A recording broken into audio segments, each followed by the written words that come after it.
नमस्कार, स्वागत है आप सभी का। इंडिया न्यूज देख रहे हैं आप। मैं हूं आपके साथ पराग गुप्ता। शुरुआत करेंगे बुलेटिन की कानपुर से खबर के साथ, जहां पर जेपी नड्डा ने बीजेपी कार्यालयों का उद्घाटन किया है।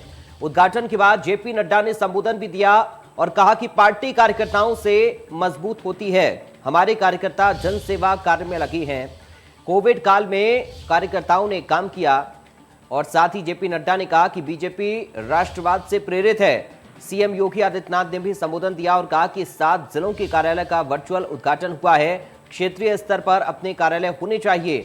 सभी कार्यकर्ताओं को हृदय से बधाई दी है सीएम योगी आदित्यनाथ ने। तस्वीरें हम आपको दिखा रहे हैं।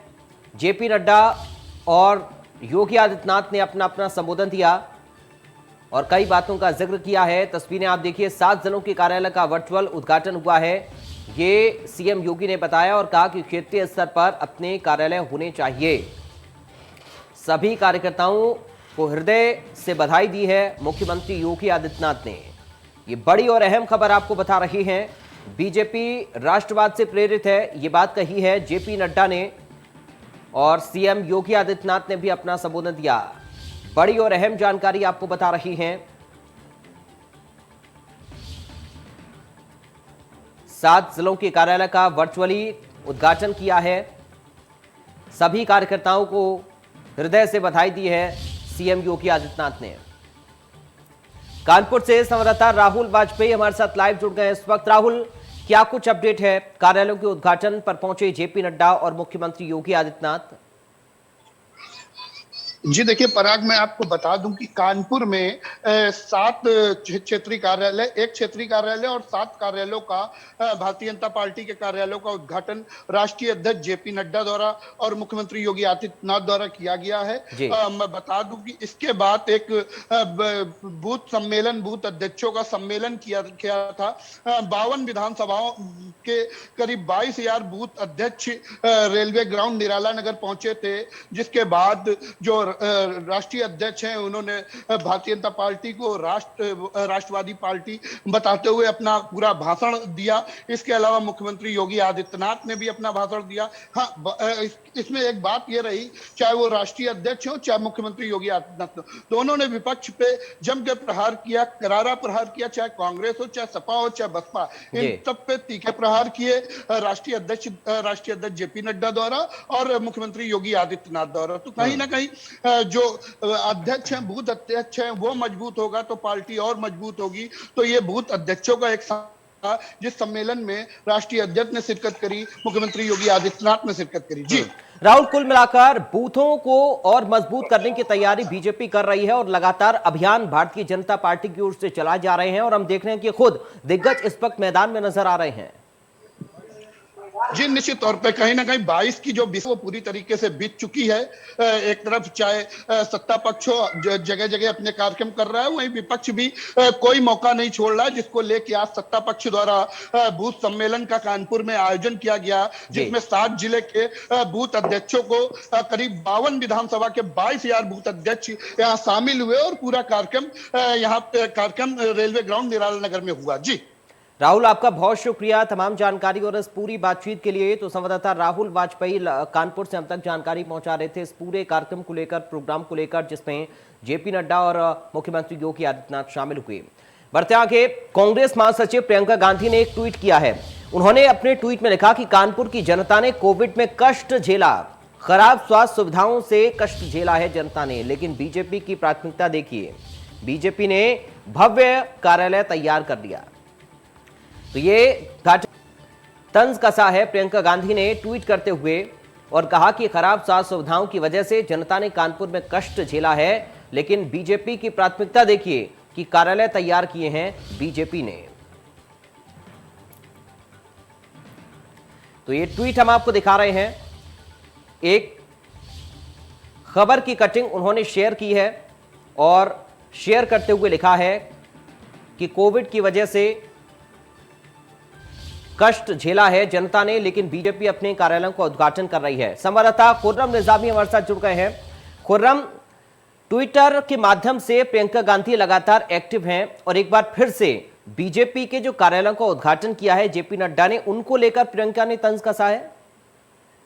जी बिल्कुल, देखिए जैसे जैसे चुनाव करीब आता जा रहा है वैसे वैसे राजनेता हर एक मौका ढूंढ रहे हैं, इनोवेटिव हो रहे हैं कि कैसे किस पर हमला किया जाए, कैसे किस पर कटाक्ष किया जाए। उसी क्रम में आप देखें तो प्रियंका गांधी जो कि महासचिव है कांग्रेस पार्टी की और उत्तर प्रदेश की कमान उन्हीं के हाथों में है, उन्होंने जैसे ही उद्घाटन होता है कार्यालय का, भाजपा के कार्यालय का कानपुर में, तुरंत ही वो हमला करती हैं और कहती हैं कि आप पर अस्पताल बनवाने की फुर्सत नहीं है, अस्पताल बनाने की हिम्मत नहीं है, लेकिन जब आपको अपना कार्यालय बनवाना होता है तो आप बनवा लेते हैं। यानी कि सीधे सीधे भारतीय जनता पार्टी पर हमला है और ये आरोप है कि वो अपनी पार्टी के लिए काम कर रही है, आवाम से कोई मतलब नहीं, जनार्दन से कोई मतलब नहीं है। और यही ट्वीट का मतलब है। उनको मालूम है कि कोरोना जितना ज्यादा जहन में ताजा रहेगा उतना ही ज्यादा उनको आसानी होगी अपना मिशन पूरा करने की, यानी कि भारतीय जनता पार्टी को तख्त पे उतारने की। तो साथ ही प्रियंका गांधी हर एक मौके पर करती है। जैसे ही उन्होंने उद्घाटन किया वैसे उनका एक ट्वीट आ गया कटिंग के साथ कि देखिए अस्पताल बनाने की फुर्सत नहीं, लेकिन 2 साल के अंदर अस्पताल तो नहीं बन पाए,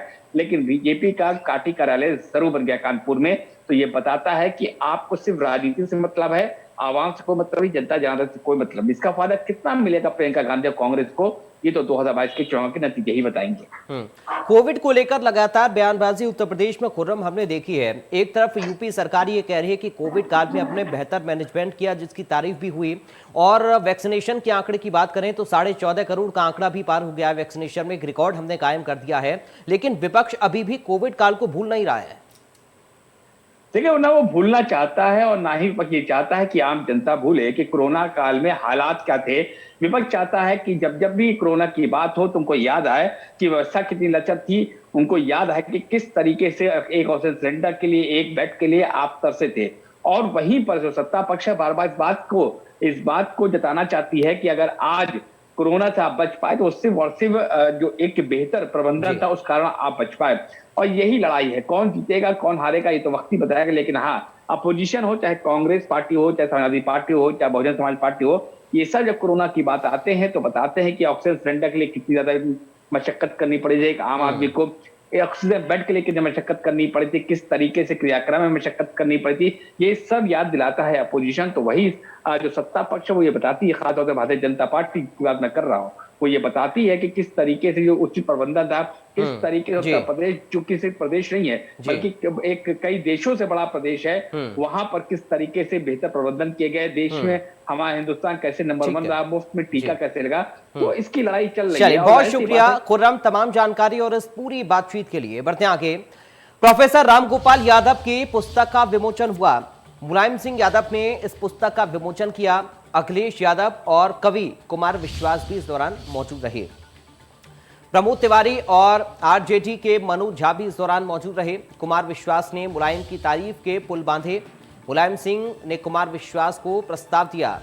समाजवादी पार्टी में शामिल होने का प्रस्ताव कुमार विश्वास को मुलायम सिंह यादव ने दिया। सपा अध्यक्ष अखिलेश यादव ने बयान दिया इस वक्त और कहा कि नेताजी की वजह से हम सबका सम्मान है, समय बता रहा है कि सपा की सरकार आ रही है। तो ये तस्वीर हम आपको दिखा रहे हैं इस प्रोग्राम की। रामगोपाल यादव ने ये किताब लिखी है और इसका विमोचन किया है मुलायम सिंह यादव ने। अखिलेश यादव, रामगोपाल यादव यहाँ पर मौजूद रहे। कवि कुमार विश्वास भी यहाँ पर मौजूद रहे और इस दौरान मुलायम सिंह यादव ने कुमार विश्वास के सामने सभा में शामिल होने का प्रस्ताव भी रखा। तो अखिलेश यादव ने चुनाव को लेकर भी अपना बयान दिया और कहा कि ये समय बता रहा है कि समाजवादी पार्टी सत्ता में आने वाली है और उन्होंने कहा कि नेताजी की वजह से ही हम सबका सम्मान है।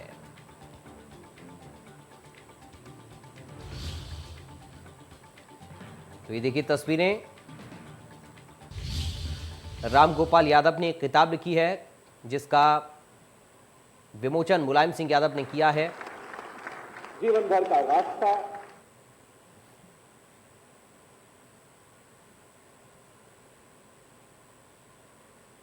समाजवादी पार्टी के अध्यक्ष अखिलेश यादव ने बयान देते हुए कहा कि नेताजी की वजह से ही हम सबका सम्मान है और समय बता रहा है कि सपा की सरकार आ रही है। तो रामगोपाल यादव की पुस्तक का विमोचन हुआ और इस मौके पर कुमार विश्वास भी इस मंच पर नजर आए। मुलायम सिंह ने कुमार विश्वास को समाजवादी पार्टी में शामिल होने का इस दौरान प्रस्ताव भी दिया।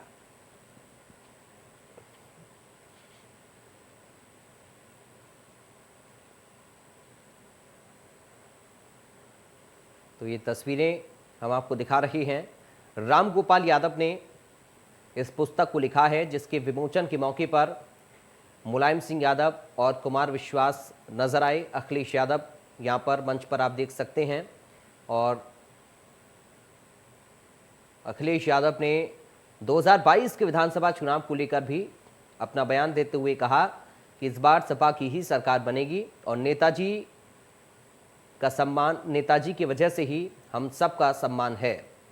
तो इस पुस्तक के विमोचन के मौके पर जब कवि कुमार विश्वास पहुंचे इस मंच पर, तो मुलायम सिंह यादव ने उन्हें प्रस्ताव भी दिया कि वो समाजवादी पार्टी में शामिल हों और अखिलेश यादव ने चुनाव को लेकर इस दौरान बयान भी दिया। तो ये तस्वीर हम आपको दिखा रहे हैं।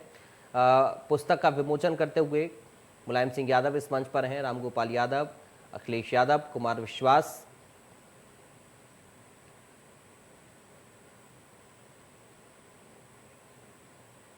तो ये मंच की तस्वीरें जहां पर कवि कुमार विश्वास भी पहुंचे रामगोपाल यादव की पुस्तक के विमोचन के मौके पर। मुलायम सिंह यादव ने विमोचन किया, कुमार विश्वास मौजूद रहे, रामगोपाल यादव और अखिलेश यादव मंच पर। ये तस्वीरें इस प्रोग्राम की इस किताब के विमोचन के मौके पर। नरेंद्र यादव हमारे साथ लाइव जुड़ गए इस वक्त, संवाददाता। नरेंद्र, रामगोपाल यादव ने पुस्तक लिखी है, इसका विमोचन हुआ है, क्या कुछ इस पुस्तक में है और जो प्रस्ताव रखा है मुलायम सिंह यादव ने कुमार विश्वास के सामने, उस पर उनका जवाब क्या रहा? नरेंद्र, देखिए, प्रोफेसर रामगोपाल द्वारा लिखित पुस्तक जो है राजनीति के उस पार, इसका आज विमोचन किया गया। राजधानी लखनऊ के इंदिरा गांधी प्रतिष्ठान में कार्यक्रम किया गया था। तो वहां पर मुलायम सिंह यादव भी मौजूद थे, पूर्व मुख्यमंत्री अखिलेश यादव और तमाम समाजवादी पार्टी के कद्दावर नेता मौजूद थे, साहित्यकार भी थे। तो इस दौरान डॉक्टर कुमार विश्वास जो एक कवि हैं, साहित्यकार हैं, वो भी मौजूद थे। अपनी उपस्थिति के बारे में उन्होंने जिक्र करते हुए कहा कि हम कवि हैं, हम लोग साहित्यकार हैं, कहीं भी आ जा सकते हैं। लेकिन उन्होंने एक बात और कही अखिलेश यादव के लिए कि आपको आगे बढ़ता रहना होगा, आपको परिश्रम करना होगा। तो इन्हीं सभी वार्ता के दौरान मुलायम सिंह यादव ने कुमार विश्वास को भी प्रस्ताव दिया कि आप समाजवादी पार्टी में आइए और काम करिए। तो इस पर कोई खास प्रतिक्रिया कुमार विश्वास की तरफ से नहीं रही। वो अपने संबोधन में भी कहते रहे कि हम एक पार्टी को छोड़ आए हैं और अब विशुद्ध रूप से वो साहित्यकार ही हैं, कवि ही हैं। तो राजनीति में जाने के बारे में उन्होंने कुछ नहीं कहा। लेकिन मुलायम सिंह यादव अक्सर जो बड़े नेता होते हैं, कवि होते हैं, साहित्यकार होते हैं, कलाकार होते हैं, तो उनको अपनी पार्टी के लिए आमंत्रित किया करते हैं। उनका स्वभाव है, कोई भी उनसे मिलता है बड़ी हस्ती तो उससे कहते हैं कि आप समाजवादी पार्टी में। चलिए, बहुत शुक्रिया नरेंद्र आपका जानकारी के लिए। बीएसपी अध्यक्ष मायावती ने प्रेस कॉन्फ्रेंस की और उत्तर प्रदेश में 403 विधानसभा सीटें हैं, सभी पदाधिकारी अपने क्षेत्र में जुटे हैं। मायावती ने कहा कि कमेटी की पदाधिकारियों की समीक्षा बैठक की है, 6 सुरक्षित सीटों के पदाधिकारियों को बुलाया है। बैठक में कैडर के कामकाज की समीक्षा हुई है। इसके साथ ही मायावती ने कहा कि 2007 की तरह अच्छे नतीजे आएंगे, बीएसपी काम करने में विश्वास रखती है। ये बातें मायावती की ओर से कही गई हैं। उन्होंने कहा कि कमेटी के पदाधिकारियों के साथ हमने समीक्षा बैठक की है, 6 सुरक्षित सीटों के पदाधिकारियों को बुलाया है और बीएसपी इस बार भी कोई घोषणा पत्र जारी नहीं करेगी क्योंकि बीएसपी काम करने में विश्वास रखती है। 2007 की तरह ही अच्छे नतीजे इस बार भी आएंगे, मायावती ने ये कहा। तो बसपा सुप्रीमो मायावती ने प्रेस कॉन्फ्रेंस की है और कहा है कि लगातार बीएसपी अपने तैयारी में जुटी है चुनाव को लेकर, लेकिन कोई घोषणा पत्र हम जारी नहीं कर रहे हैं क्योंकि हम काम करने में विश्वास रखते हैं। हमें उम्मीद है कि 2007 से लेकर 2007 में जिस तरीके के नतीजे रहे थे वैसे ही नतीजे आएंगे और कोई घोषणा पत्र हम जारी नहीं कर रहे हैं, हम काम करके दिखाएंगे। तो ये बातें मायावती की ओर से कही गई हैं।